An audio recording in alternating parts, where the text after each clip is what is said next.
He comes in all like casual. Guys, focus up here. So, we are going to solve the triangle. So when it says solve, we want to find all of our missing pieces. Okay?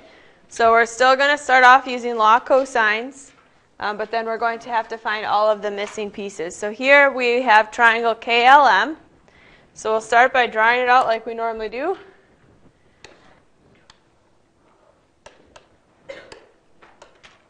All right, so what can I label on here? 51 degrees at K. So L at 18. Yeah, it's supposed to be an L. And then M at 14. So what are the three pieces of information that we don't know? L and M. Okay, so we don't know angle L, and we don't know Angle M and side K. K. So those are the three things we need to find. Yep, we're going to find 3 today. Is this like a review? No. Well, we're using the same things we've been using the past few days. So, do we know the angle and the side opposite of the angle? No. The angle we know is K, and do we have the side opposite of K? No, so that means we have to use law of cosines. Okay? So we'll start off with law of cosines to try to find side K.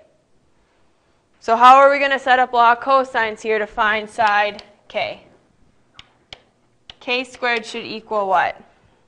18 squared plus 14 squared. Okay, 18 squared plus 14 squared. Minus 2 times 18 times 14 minus the cosine of 51. Yep, times the cosine of 51. Okay. So let's find K. So take 18 squared plus 14 squared and then minus 2 times 18 times 14 times the cosine of 51. Can you plug it in all like that? Yes, in your calculators you can put all of it in at once. But we have to show the word 202.8. You have to write this down, yes. So we don't have to, after that step, we don't have to. No, for finding the angle, you have to do work for. But when you find a side, your calculator will figure out what that is. So what do you get for K squared? 202.82529. So then how do you find K? Square root it. Square root. Brandon and Montana, you need to be paying attention. If you don't understand what's going on from yesterday's assignment, if you're not paying attention now, you're still not going to understand what's going on. So pay attention. Did you use K because K is the only one that has a side that you don't know? Correct. That's why we used K, because it was a side that we didn't know. So is everyone able to get our 14.2 here for our K? Okay, so we can fill that in. This is the same stuff we did yesterday. That's the same thing we did yesterday, right? But now it says we want to solve the triangle, so we need to find the 3 missing pieces. So we just have to do it again. Right, so now we don't have to do law of cosines to find angle M or angle L. Now we could use law of sines. Why could we use law of sines? Because we're only finding one. Yeah, we have the side opposite and the angle now. So now we could set up law of sines. So, yep, sine of 51 over 14.2 equals, and now it doesn't matter which angle you find. So which one do you want to try to find? L. Okay. So sine of L over, what angle is opposite of L? 18. Yep, 18, so over 18. And then you just figure that. Always the opposite. Yep, and now we solve this. You could use M and 14. 18 sine of 51 over the sine of 14. Just over 14.2. Could you use M and 14? Yes, you could have used M and 14. Yep. But we did. And it would always come out the same. You're going to end up getting the same answers. Yep.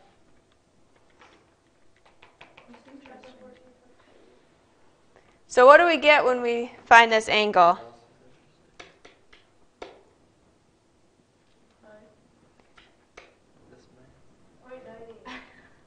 0.98, and then since we want to find the angle, what do we use? Yep, second sin, the sine inverse of that value.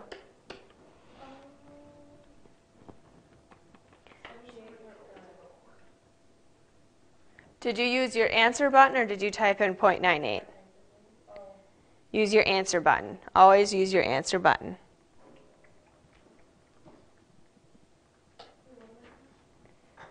So you'll have to start back.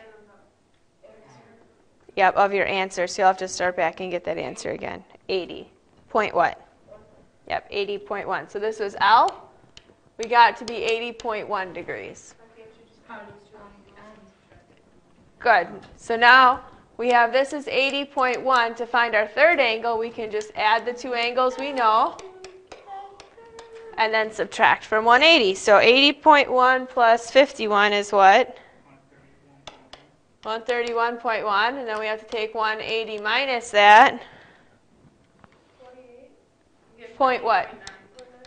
Yep, 0.9 degrees. And so there's our solved triangle. So this is just what we did yesterday and the stuff from and so it's just Correct. everything that we learned Yeah, it's using both law of cosines and law of sines. together. Smashed. Yep. Do we want to do another one together where we have to find the angle first? Yes? Okay. Okay. So A is 8, B is 15, and C is 10. Yep. So draw out the triangle. So this triangle, what will it be labeled? ABC.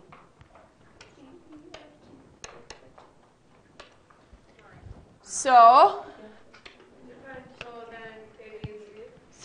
yep, we'll have to find angle A, angle B, and angle C.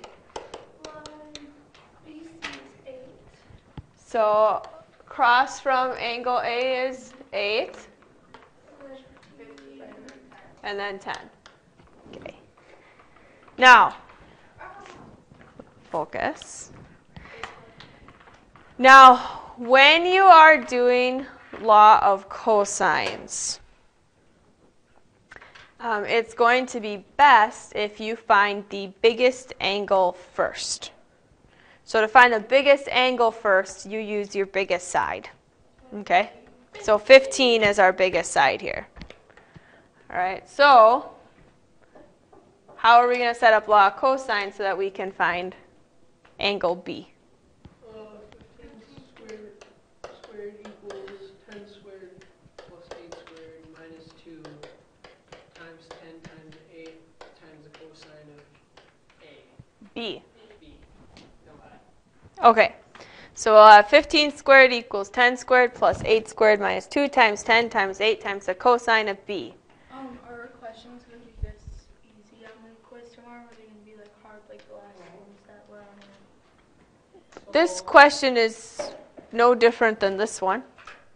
They're the same difficulty. Okay, we're doing the same thing. So we have to figure out what these values are squared. So 15 squared, what's that? 225 equals 164 minus, if we take 2 times 10 times 8, what do we have? 160 times the cosine of B. Good, so now we'll subtract our 164 over. So we have 225 minus 164. That is 61. So 61 is equal to negative 160 cosine of B. And how did you get that? By dividing by what? Yep, so divide by negative 160.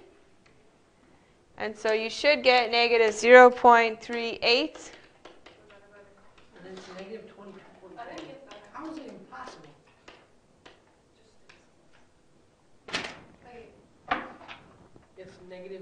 Hold on one second. If you take 61 divided by your negative 160, Do you have to put the negative in? you shouldn't get a negative sign. You have to put this negative sign in. Yes. I'll have to adjust your two calculator settings if you're getting a negative angle right now when you do it. I get my brightness down. You should get 112.4. Divided by negative 160, it gives me negative. Yeah, it's a setting on your calculator. I will be able to fix it. You did cosine inverse of, oh, you did sine inverse. Well, Cosine inverse. Oh, Good. You did sine inverse too? Okay. Okay, so angle B is 112.4 degrees. 61.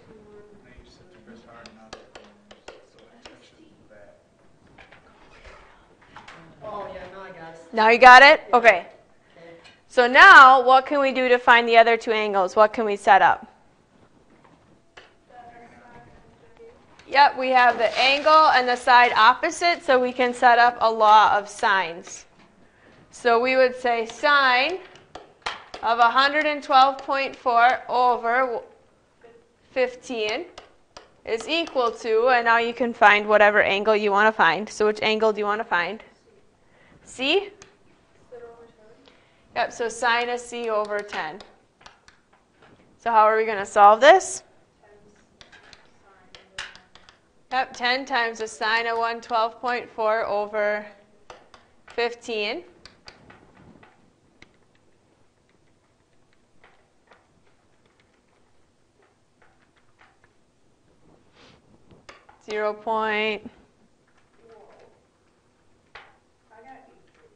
Did you close your parentheses here? Okay, make sure you close it.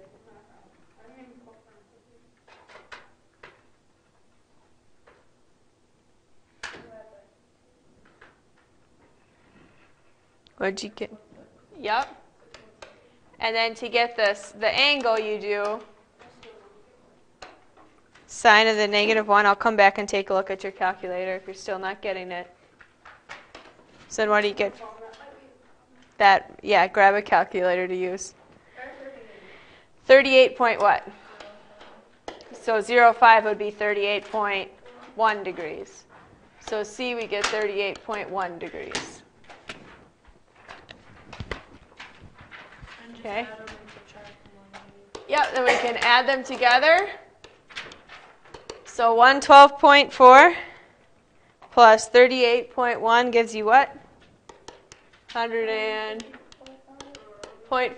and then we have to take 180 minus that. We get 29.5 degrees for angle A.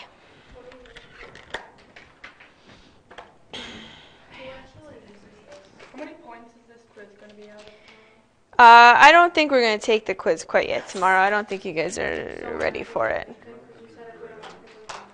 Well, we're going to do stuff in class, but we're not going to. Well, yeah, because you said we were taking the test and if we didn't take the quiz, then it would be just the way. Your grade will be just the way it is right now. Yep. Yep.